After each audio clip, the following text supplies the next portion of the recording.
Another antivirus vendor tried to buy my white hat. The guy behind the offer tried to entice me with a day or two of pay, a plane ticket, and a nice hotel suite. What does his firm want from me in return? Simple. They want to know what I haven't yet disclosed regarding the China syndrome.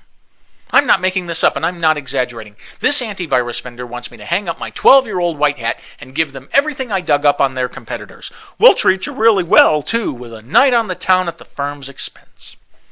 Talk about a lowball offer. I'd earn more if I sold my soul on eBay.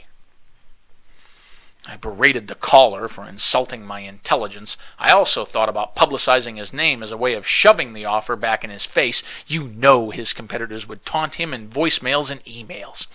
Rob's only worth 2 days' pay and a night on the town, eh? We hear he likes strip clubs and Yukon Jack.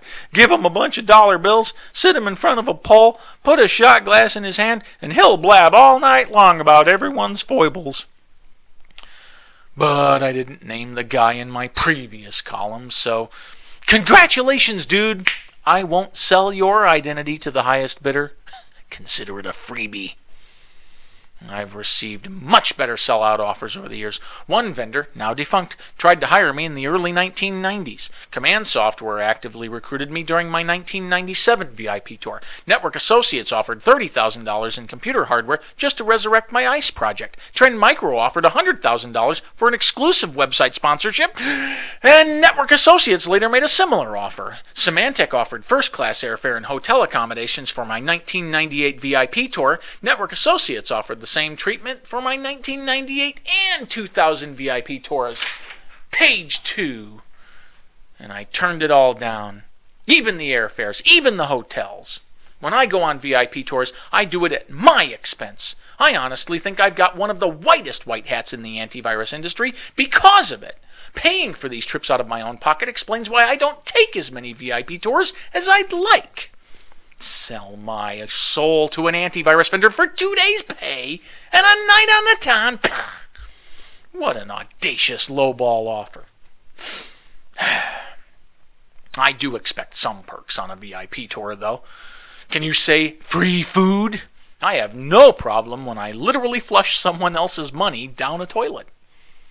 Command Software CEO Diane Dyer is friends with the owner of a spectacular Italian restaurant. Symantec treated me to a very trendy LA cafe. Aladdin's Chicago office picked up the tab for me at a great Italian spot. Oh, and McAfee bigwig Jimmy Kuo picked up my $4 tab at a Vietnamese lunch counter. Excellent food. I also accept trinkets from antivirus firms. Pens, tote bags, golf shirts, etc. They hand them out at trade shows, so I don't mind grabbing stuff when I tour their facilities. Network Associates, Central Command, Finjan, and Symantec have kept me supplied over the years with gifts to hand out when I go on lectures. Those golf shirts make great door prizes, and the fact I give them away reinforces the fact I'm not anti-industry. I'm just anti-unethical. Yes, I do ask vendors to give me antivirus software and services at no charge and with no quid pro quo. Many will oblige my requests, but some do not. Sophos, for example, politely turned me down until about 2 years ago. Message Labs mulled it over for 6 months before agreeing. Symantec used to honor my requests, but last month I drove into town to buy a copy of their latest software. Gratis is a privilege. They need to make a living too, you know. I don't expect vendors to give me anything, and I don't demand an explanation if they turn me down. I try to keep my white hat as clean as possible, yet any good white hat will collect a few stains over time. Mine is no exception. Number one, I rejected the early 1990s offer just because it jeopardized my wife's career plans. My white hat didn't factor into the decision. Number two, Command Software's job offer collapsed at the dollar stage. I should note, VP Helmuth Freerichs took my white hat into consideration in his bid, and he pitched more than a few days' pay for it, I can tell you that. Page 3. Number 3, Command Software picked up my hotel bill during my first VIP tour. I didn't say anything to them. Fallout, I no longer tell antivirus firms where I'm staying. Number 4, I asked Network Associates to call a cab at the end of my second VIP tour. They called a limo at their expense. I didn't say anything to them, but I double-tipped the driver just to feel better. Fallout, I now schedule taxis in advance.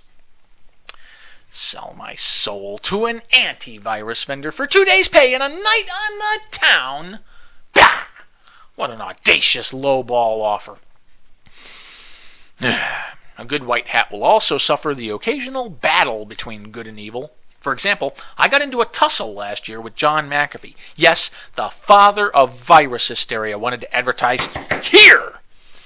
Pardon me while I brush up on my emails in my humor bizarre email John McAfee folder.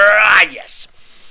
McAfee started sniffing around vmyths.com looking to be beneficial to our website. Specifically, he wanted to rub green ink all over my white hat. My patron saints at screensaver.com just about fell over themselves when he said cha-ching. As I understand it, he actually considered buying up every ad spot on the site. He also talked about sending me on an ironic PR tour. Why would our advertising folks listen to McAfee's ideas, I wondered. Our paragraph 3 clause forbids computer security ads, and I took a deep reduction in salary just to get the clause in my contract. Much to my chagrin, I discovered McAfee wanted to advertise his venture capital firm. The paragraph 3 clause didn't hinder his plans, and he salivated over vmyths.com's demographics. Our readers include both influential high-tech employees and mature internet users. 10% of respondents in our survey claim to live on their kids' inheritance. We offer some of the best eyeballs for his advertising needs. Indeed, our sales guy told me McAfee adored my contract clause when he heard of it.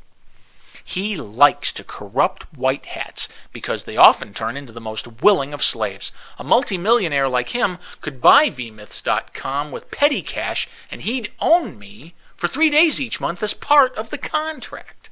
I began suffering nightmares around this time.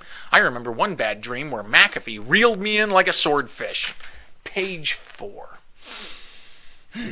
Okay, I made up the nightmare stuff. But I did pace the carpet in frustration. A lot. I call McAfee the father of virus hysteria for a reason. Why no ads then? I surmise Johnny Boy didn't like the paragraph 1 clause, which gives me full editorial control. McAfee knows I'm no fan of his.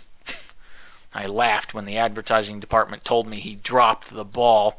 Heaven knows they tried to pitch him the idea of a sponsorship package. Sell my soul to an antivirus vendor for 2 days' pay and a night on the town. What an audacious lowball offer. They didn't even send me a fruit basket. I swear McAfee would pay me $9,999.99 just to make me snap my fingers. I'm a ticked-off Rob Rosenberger for vmyths.com. vmyths.com. Truth. That's truth about computer virus myths and hoaxes. Be there or be scared by John McAfee.